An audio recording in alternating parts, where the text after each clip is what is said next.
আসসালামু আলাইকুম ভিউয়ার্স। বাংলাদেশ এয়ারপোর্টে বোর্ডিংয়ের বিড়ম্বনা। আমি ইউরোপের সেঙ্গেন ভিসা নিয়েছি বাংলাদেশের সুইডেন এম্বাসি থেকে নেদারল্যান্ডে যাওয়ার জন্য।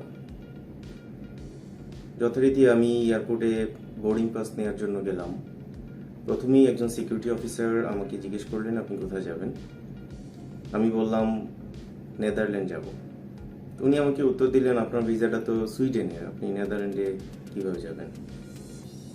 তো আমি ওনাকে বললাম যে দেখেন, আমি তো সুইডেন এম্বাসি থেকে ভিসাটা নিয়েছি, কিন্তু আমি নেদারল্যান্ডে যাওয়ার জন্য অ্যাপ্লিকেশন করেছি। তো উনি কতক্ষণ আমার পাসপোর্টটা উল্টে পাল্টে দেখলেন যে ওই পাসপোর্টের মধ্যে কানাডার ভিসাও আছে। তিনি আর তেমন কিছু বললেন না, ছোট একটা টোকেন দিয়ে বললেন যে ঠিক আছে, আপনি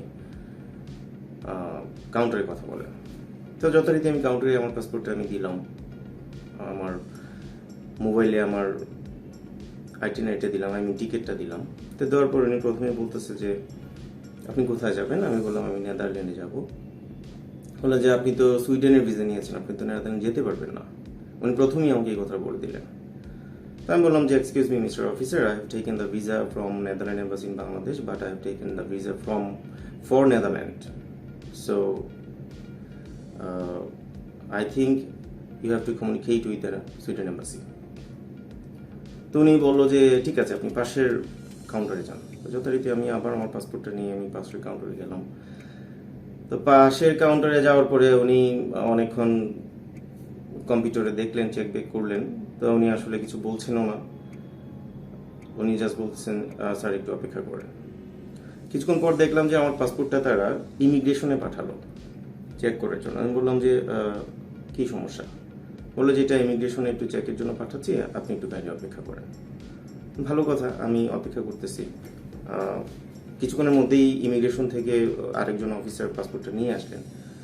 তো নিয়ে আসার পরে অ্যাকচুয়ালি কি দেখলেন বা কি হলো আমি কিছুই জানি না, আমাকে তারা শুধু বলতেছে অপেক্ষা করেন। তাই আমি বললাম যে দেখেন, আপনারা কেন আমাকে এখানে ওয়েট করাচ্ছেন? বলে যে স্যার আপনার ভিসাটা তো সুইডেনের, আপনি তো নেদারল্যান্ডে যেতে যাচ্ছেন, সো আমাদের সার্ভার এটা নিচ্ছে না। তা আমি বললাম যে সো আমি এখন কি করতে পারি? বললো যে স্যার আপনি একটু অপেক্ষা করেন, আমরা দেখছি। আমি ওদেরকে যতই বোঝানোর চেষ্টা করতেছি, ভাই আমি নেদারল্যান্ডে যাওয়ার জন্য সুইডেন এম্বাসিতে অ্যাপ্লিকেশন করেছি, সুইডেন এম্বাসি আমাকে ভিসাটা দিয়েছে গোয়িং ফর নেদারল্যান্ড। ওরা বারবারই বলতেছে আপনার এটা সুইডেনের ভিসা, সুইডেন যেতে হবে, নেদারল্যান্ড যেতে পারবেন না, এই সেই ব্লা ব্লা ব্লা হোয়াট এভার। যখন আমি একটু লাউডলি বলতে শুরু করলাম যে তাহলে আপনারা একটু সুইডেন এম্বাসিতে যোগাযোগ করেন, আমি তো এটা বানিয়ে নিয়ে আসিনি। তো ওনারা সামহাও অনেকক্ষণ চেষ্টা করার পরে একজন সিনিয়র অফিসারকে উনি সম্ভবত ফোন দিয়েছেন। তো আমি বাইরে থেকে লাউডে দেননি ফোনটা, বাট আমি কিছুটা শুনতে পাচ্ছিলাম আর কি। তো যে অফিসার আমার পাসপোর্টটা চেক করছিলেন উনি বলতেছিলেন যে স্যার, উনি বলতেছে উনি নেদারল্যান্ডে যাবে, বাট ওনার ভিসাটা হচ্ছে সুইডেনের। আমরা যখন এখানে বলে রাখা ভালো যে আসলে প্রতিটা দেশেরই একটা করে কোড আছে, লাইক যেমন বাংলাদেশের হচ্ছে বিডি, সেরকম সুইডেনের হচ্ছে SWD, নেদারল্যান্ডের হচ্ছে NL। সো উনি ওই অফিসারকে বলতেছেন যে স্যার SWD দিলে ওনার ডেটা আসে না, ওনার ইনফরমেশন আসে না।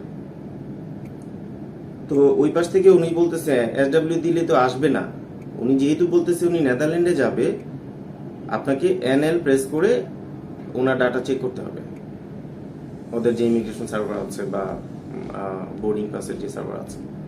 তো উনি NL প্রেস যখন করলেন তখন দেখলেন যে আমার ডিটেল চলে আসছে। তখন এই অফিসার যিনি আমার পাসপোর্টটা চেক করছিলেন বোর্ডিংয়ে, উনি বললেন যে স্যার NL দিলে আসতেছে, SW দিলে তো আসছিল।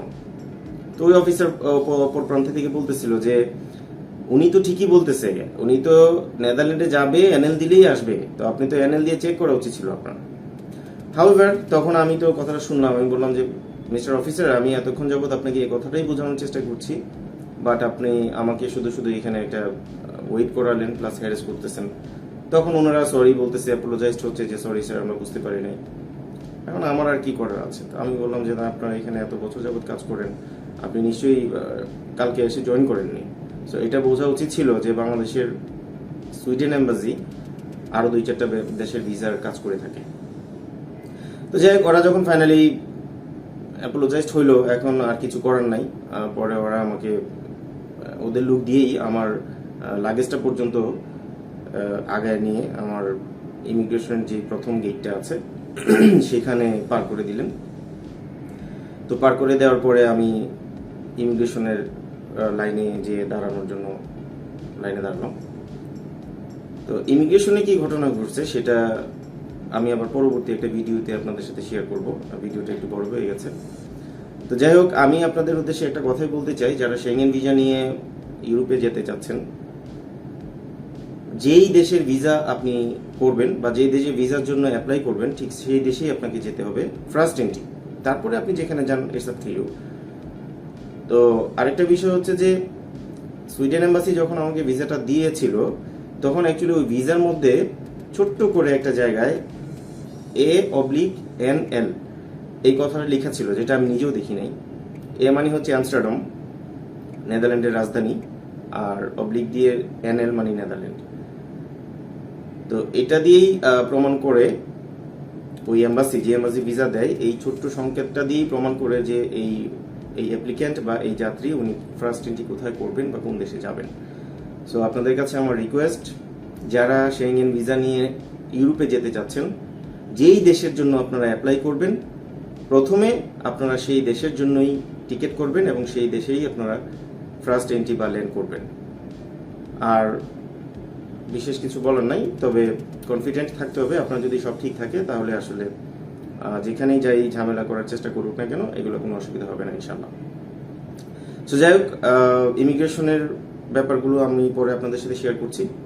আজকে এই পর্যন্তই। ভালো থাকবেন, ধন্যবাদ।